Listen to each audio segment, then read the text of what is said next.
Some of the greatest characters in anime history are completely broken, absolutely unfair, certified walking cheat codes. So why do some overpowered characters feel boring, while others feel like masterpieces? Why does one make you sit at the edge of your seat, and another make you sit there like, oh wow, he's gonna win again, shocker. Today, I'm going to explain exactly. Let's talk about the elephant in the room, solo leveling. Before the comment section explodes, this is not a hate video. I like solo leveling. The animation is beautiful, the fights are clean, the aura farming is immaculate. But there's a problem. Sung Jin Woo is too overpowered, in the wrong way. Yes, he started weak. Yes, he struggled. Yes, he suffered. But once he became strong, he became untouchable. And when a character becomes untouchable, the story becomes predictable. Let me summarize the entire formula. He meets strong enemy. Enemy looks scary. Enemy beats him up a bit. You think, oh no, this might be tough. Then suddenly, system, power up, new skill, shadow army. He wins. Repeat. Again, and again, and again, and again. There is no fear, because you already know the outcome. He will win, always. And when victory is guaranteed, tension dies. There's also another character, who takes Overpowered to a completely different level. Anos Valdegode, from the Misfit of Demon King Academy.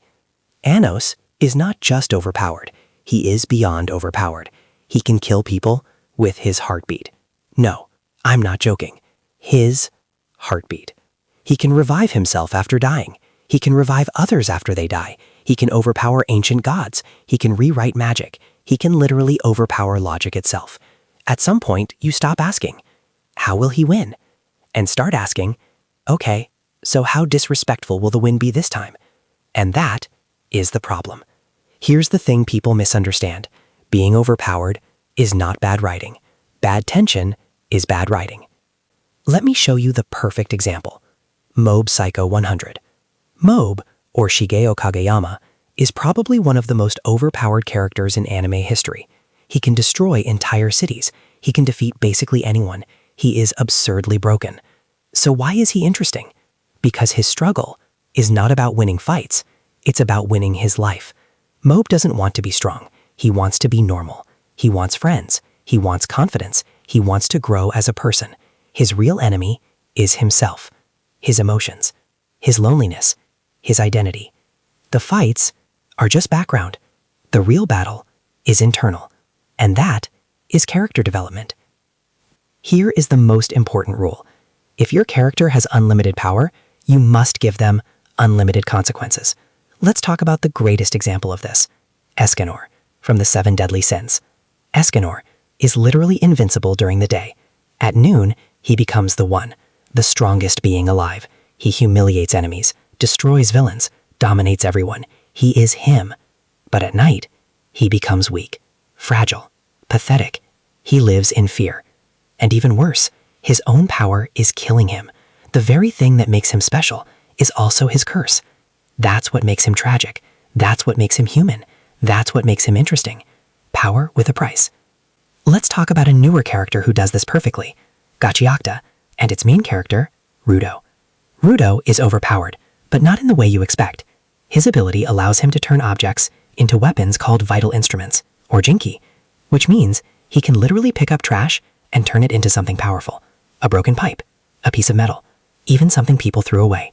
He can weaponize it, which already sounds broken. Imagine fighting someone and bro pulls out a weapon made from literal garbage and still beats you. But here's where the genius comes in. His power has rules, and those rules create tension. Rule number 1. He can only bring out the true power of things that have already been used, not brand new items, but used items, objects with history and meaning, objects that have been lived with. Which is symbolic, by the way, because Rudo himself is someone society threw away. Rule number 2. The weapons are temporary.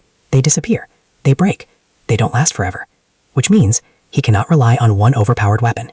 He has to adapt, constantly. Every fight is different. Rule number 3. He can only use his power 3 times a day. 3. That's it.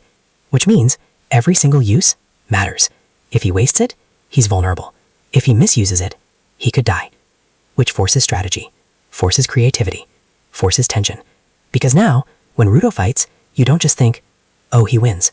You think, can he afford to win? And that is interesting. Power didn't define them. Choices did. Conclusion? Overpowered characters are not bad. Bad writing is bad. Power is just a tool. But character is the story. Because at the end of the day, we don't remember characters because they were strong. We remember them because they were human. Also, because they are strong. Like my boy Netero.